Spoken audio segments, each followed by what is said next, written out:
হরে কৃষ্ণ। মাঘ মাসের শুক্লা পক্ষিয়া একাদশী জয়া একাদশী বা ভৈমী একাদশী নামে পরিচিত। মাঘী শুক্লা পক্ষিয়া জয়া একাদশী ব্রতর মাহাত্ম্য ভবিষ্যৎ পুরাণে যুধিষ্ঠির শ্রীকৃষ্ণর সংবাদরূপে বর্ণিত আছে। গরু পুরাণ মাঘ মাসের শুক্লা পক্ষিয়া একাদশী তিথিকে ভৈমী একাদশী নামে অভিহিত করা হয়েছে। কল্পনাতে বিভিন্ন পুরাণ ভিন্ন নাম দেখা যায়। পদ্মপুরাণ অনুসারে জ্যৈষ্ঠ মাসের শুক্লাপক্ষী একাদশীর নামই পাণ্ডব নির্জলা বা ভীমসেনী ভৈমী একাদশী। যুধিষ্ঠির বললেন, হে কৃষ্ণ, আপনি কৃপা করে মাঘ মাসের শুক্লাপক্ষের একাদশী সর্বিশেষ বর্ণনা করুন। শ্রীকৃষ্ণ বললেন, হে মহারাজ, মাঘ মাসের শুক্লাপক্ষের একাদশী জয়া নামে প্রসিদ্ধ। এই তিথি সর্বপাপ বিনাশিনী, সর্বশ্রেষ্ঠ পবিত্রা, সর্বকাম ও মুক্তি প্রদায়িনী। এই ব্রতের ফলে মানুষ কখনো পেতত্ব প্রাপ্তি হয় না। এই একাদশী নির্মল রূপ উপাখ্যান শোনা যায়।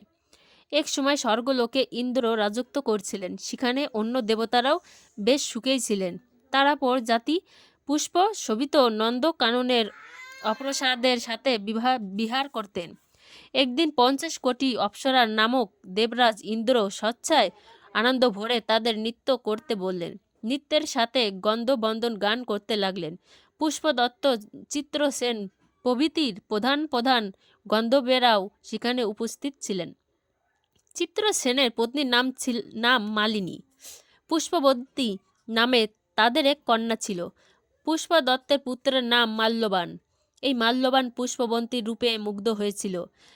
পুষ্পবন্তী পুনঃ কাটাক দ্বারা মাল্যবানকে বশীভূত করেছিলেন। ইন্দ্রের প্রতি বিধানের জন্য তারা দুজনে নিত্য গীতের সেই সভায় যোগদান করছিল, কিন্তু একে অপরের প্রতি আকৃষ্ট থাকায় উভয়ে চিত্ত বিভ্রান্ত হচ্ছিল। সেখানে তারা পরস্পরে কেবল দৃষ্টিবন্ধ অবস্থায় দাঁড়িয়ে থাকলো।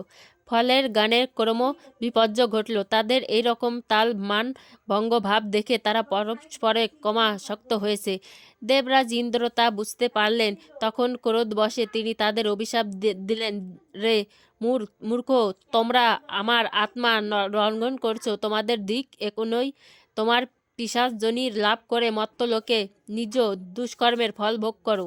ইন্দ্রের অভিশাপে তারা দুজন দুঃখিত মনে হিমালয় পর্বতে বিচরণ করছিল। পিশাচত্ব প্রাপ্ত হওয়ার তারা অত্যন্ত দুঃখ ভোগ করতে লাগলো। হিমালয়ের প্রচণ্ড শীতে কাতর হয়ে নিজেদের পূর্ব পরিচয়ের বিস্মৃত হলো। এভাবেই অতি কষ্টে সেখানে দিন যাপন করতে লাগলো। একদিন পিশাচ নিজ পত্নী পিশাচীকে বলল, সামান্য মাত্র পাপ করিনি, অথচ নরক যন্ত্রণার মতো পিশাচত্ব প্রাপ্তি হয়েছি। অতএব এখন থেকে আর কোনো পাপ কর্ম করব না। এভাবেই চিন্তা করে তারা সেই পর্বতে মৃতপ্রায় বাস করতে লাগলো।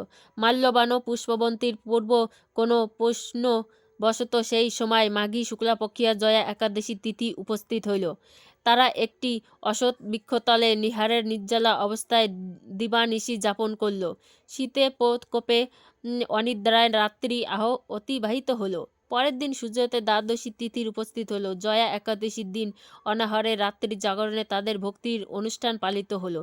এই ব্রতের পালনের ফলে ভগবান বিষ্ণুর কৃপায় তাদের পিশাচত্ব দূর হলো। তারা দুজনে তাদের পূর্বরূপে ফিরে পেল। তারপর তারা স্বর্গে ফিরে গেল। দেবরাজ তাদেরকে দেখে অত্যন্ত আশ্চর্য হলেন। তিনি জিজ্ঞাসা করলেন, কোন পুণ্য ফলে তোমাদের পিশাচত্ব দূর হইল? আমার অভিশাপ থেকে কে তোমাদের মুক্ত করল? মাল্যবান বললেন, হে প্রভু, ভগবান বাসুদেবের কৃপায় জয়া একাদশী ব্রতের পূর্ণ প্রভাবে আমাদের পিশাচত্ব দূর হয়েছে। তাদের কথা শুনে দেবরাজ ইন্দ্র বললেন, হে মাল্যবান, তোমরা এখন থেকে আবার অমৃত পান করো। একাদশীর ব্রতে যারা আসক্ত এবং যারা কৃষ্ণ ভক্তি পরায়ণ তারা আমাদেরও পূজ্য বলে জানবে। এই দেবলোকে তুমি পুষ্পবন্তীর সাথে সুখে বাস করো। হে মহারাজ, এই জয়া ব্রত ব্রাহ্মণ হিতজনিত পাপকে বিনাশ করে। এই ব্রত পালনে সমস্ত প্রকার দানের ফল লাভ হয়। সকল যজ্ঞ ও তীর্থের পুণ্য ফল এই একাদশী প্রভাবে আপনা হতে লাভ হয়। অবশেষে মহানন্দে অন্ততকাল বৈকুণ্ঠে বাস হয়। এই জয়া একাদশী ব্রত পাঠ ও শ্রবণের অগ্নিষ্টম যজ্ঞের ফল পাওয়া যায়।